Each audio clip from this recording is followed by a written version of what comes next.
Une course pour secourir les otages d'un attentat durant un match de football au stade Omnisport de Yaoundé. Les éléments du bataillon d'intervention rapide d'un côté, l'armée de terre de l'autre investissent les gradins en toute discrétion. Objectif, neutraliser ces assaillants. Une simulation grandeur nature pour parer aux éventualités d'attentats lors de la Coupe d'Afrique des Nations qui s'ouvre le 9 janvier 2022. En fait, c'est un exercice qui se déroule actuellement au niveau régional.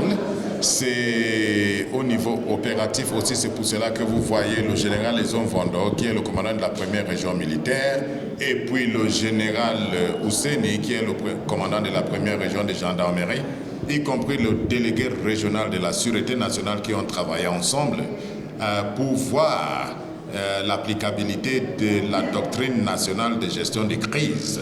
Pour cet exercice de simulation, des drones ont été déployés pour espionner les positions des terroristes. Dans le mode opératoire des forces de l'ordre, la négociation occupe une place importante. Tous les scénarios possibles en cas d'attaque sont imaginés et représentés. Un dispositif médical conséquent est également mis en contribution afin d'huiler la machine en cas d'incident de ce type durant le mois que va durer la compétition à travers le Cameroun.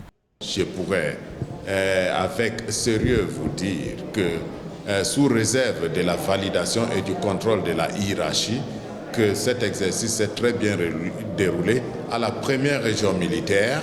Le Cameroun fait actuellement face à des attaques séparatistes dans les régions du sud-ouest et du nord-ouest du pays, en plus des exactions de Boko Haram dans la partie septentrionale. Ainsi, cet exercice de simulation, selon les autorités militaires, vise à préparer les forces de l'ordre et sécuritaires à être plus aptes à intervenir. Soulignant que cet exercice était piloté par le chef d'état-major du Cameroun et a vu son exécution après 2 jours de préparation accrue.